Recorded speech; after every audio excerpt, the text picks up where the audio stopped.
Hi, my name is Megan Schmidt, and welcome to this presentation on Ethiopian food and culture. Today, our learning objectives will be to identify traditional dishes and dining etiquette of Ethiopians, to also rationalize why Ethiopia is in a state of malnutrition, and to determine techniques for counseling a patient from Ethiopia. A bit of background information to start. On this map here, we can see in green is the country of Ethiopia. I really like size comparisons to the United States. It gives us Americans a little bit of perspective. Ethiopia is almost twice as big as the state of Texas. This country contains many ethnic groups, religions, and language. The national language is Amharic, so a lot of the words that you see in this presentation regarding foods and customs, those are going to be in the Amharic language. The population is just over 1 million people, and this is a rural agricultural country, so most of the people who live here are making a living off of growing crops or livestock. The traditional foods and dishes of Ethiopia are quite colorful and very flavorful. The staple of the diet is called injera. That's a flat fermented pancake. It's very thin, sort of like a crepe, but it's also spongy in texture too. This pancake or bread is used with the hand to make a utensil. So you're picking food directly up with your hand and using this injera to pick up dishes as well. Teff is the grain that is used to make injera. It's a very healthy grain. It's 11% protein, 80% complex carbs, and 3% fat, and it's an excellent source of amino acids, fiber, and iron as well. Wat is a stew that's made of spices, legumes, and sometimes meat. Wat and injera are typically paired together. You use your injera in your right hand to pick up bites of wat and place them directly into your mouth. Spices are very important in Ethiopian cuisine. They add a lot of flavor and depth to dishes, and it's pretty common to use spices like Ethiopian cardamom and cumin. Berberi is a very traditional spice mixture used in the cuisine, and that's made up of chili, ginger, garlic, and basil. There are some beverages that accompany traditional foods and dishes, one being tella. Tella is the local beer, and it's consumed during the week. Tej is a honey wine that's consumed during special events and feasts. And coffee, which is served during mealtime. It's a very social drink as well. There are quite a few traditional eating patterns in Ethiopia. Hand washing is extremely important before and after meals, since the right hand is used to pick up food and put that directly into your mouth. So being sanitary is very important. The right hand is only used for eating because it's believed that the left hand is considered dirty or unsanitary. Gursa is a process where one person will pick up a bite of food and place it into another person's mouth. This is very traditional as an offering. It can take tourists off guard if they don't know about the offering. It's very traditional that the eldest person take from the communal plate first. And there are typically 2 or 3 meals eaten per day. The day starts off with kurs, which is called the morning meal, or we would consider breakfast. And this is typically a porridge-like dish or a warm grain to start the day. Snacks are typically boiled or roasted beans or seeds, something like that to snack on. And then the main meals will be injera paired with a wat of some kind. And it's more of a community sharing event. There are some traditional health benefits that I found. Genfo, which is a barley-based porridge, is suggested for breastfeeding mothers. It's said to increase the breast milk production. Beso, which is a honey and grain drink, is said to relieve gastritis, which is the inflammation of the stomach lining. And then Genfo and Quince, which is boiled crushed grains. These dishes are used to heal broken and fractured bones. The current food practices in Ethiopia, practices differ throughout the country because there are so many different cultures and traditions within this one country. What I did find is that fasting is prevalent in the Orthodox Christian Ethiopians, which make up the bulk of the religion. During fasting, animal products are not consumed, and they oftentimes chew chat, which are a type of shrub leaf that curbs the appetite, so this helps them to successfully complete their fast.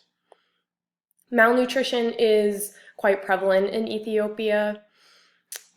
Poverty, drought, and most importantly, the increase in population has really put a strain on food production in the country. So between the years of 2008 and 2012, 28.7% of the population was considered underweight, and 44.4% of the population showed signs of stunted growth and development. So a lot of times when these children are malnourished, they're not growing and developing properly.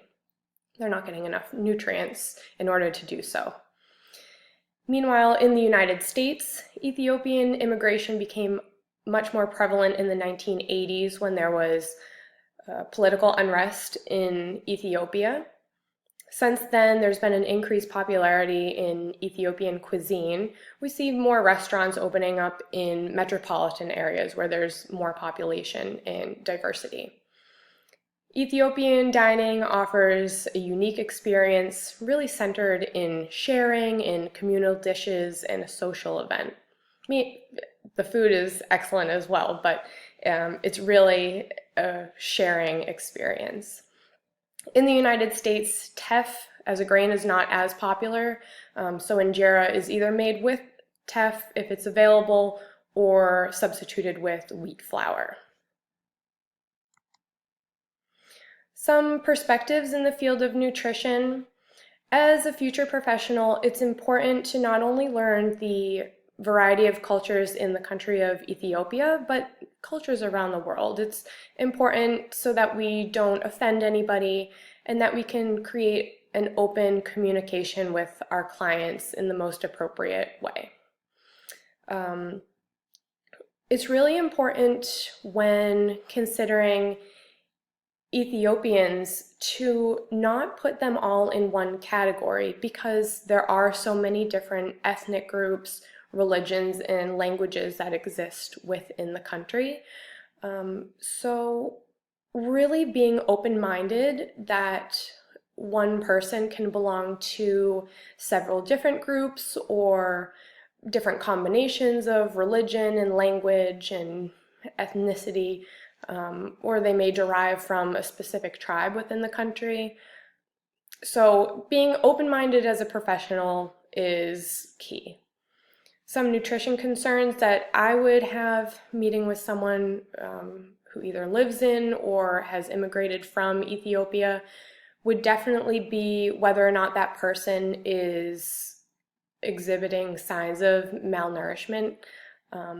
Also depending on their age, if they are young or old, if they are exhibiting signs of stunted growth and development, and if the person is vitamin or mineral deficient.